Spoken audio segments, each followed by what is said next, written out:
1000 forint lakóterületen belül, lakóterületen kívül 20, lakóterületen autózónak 30. Azt hittem, hogy ez 10 cent.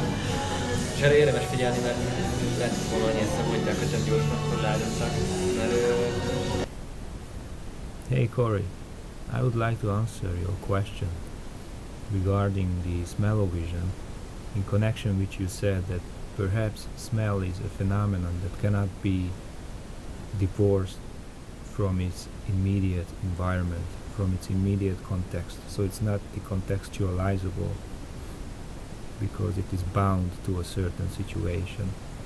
It's indexical, it's not symbolic, like digital phenomena like ideas or words or visual images that can traverse and occupy many different environments. They are not bound to certain situations. We can talk about things regardless where we are talking about those things. It's not necessary that those things are there at the moment where we are. So they are symbolic and digital in character, in nature. And you say that perhaps smell cannot be subjected or made into a digital phenomenon. And I think you are right, and I would like to answer this question whether smell could ever be decontextualized in a roundabout way by making an analogy or a parallel where just think about how the analog features are alongside the digital features in our everyday social life. So in conversation, when we talk to each other, alongside the verbal aspects, there are many paralinguistic aspects as well involved in the conversation, and they are important. The body language is very important in order to understand the intentions of the others and how they relate to us. We communicate not in words only, but also by facial expression, by gesture, by the body movement, by how the other averts his or her gaze, how the other flails about with his or her hands. And the tone of voice is also very important. And to imagine that you encounter disembodied voice like Stephen Hawking, I think I can understand what he says, but I would have a hard time to understand the way he means what he says. So I would understand the meanings that he conveys, but I would have a hard time to really understand what he means, the way he means those things. Perhaps.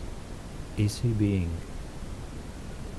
he kidding, or is he joking with me? What is his relation to me? I wouldn't really be able to easily judge his relation to me in a situation. If I imagine that I'm talking to him, I think perhaps it wouldn't be easy to decipher his intentions. Or maybe not, but analog features also play a very significant role in our social activities and situations, and the roles we play in social world.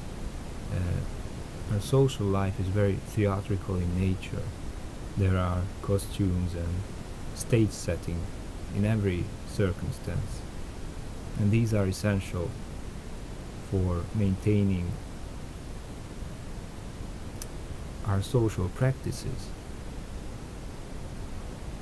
And so the analog character is also pronounced in what we do and in how we do in everyday work. Just think about going to a job interview, or you go to a wedding, or you are at a library, you are being at work, you are at a cafe or a restaurant. What else?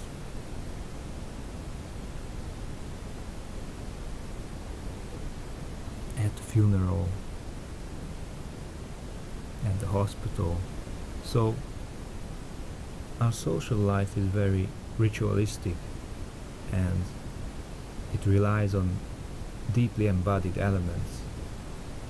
Or if you think about the military, how would the military function without these paralinguistic dimensions, like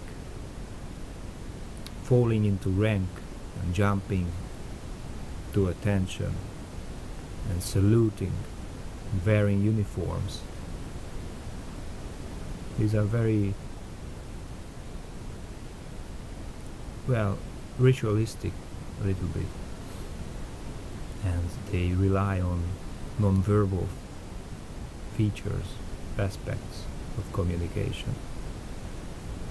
And without these, I don't think they could really function.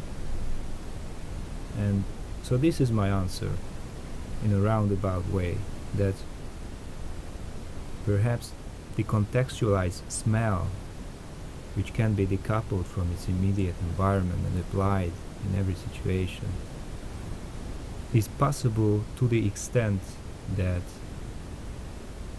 the military is possible without saluting, bowing, and uniforms, and all these non-verbal dimensions to it. Okay, that's it.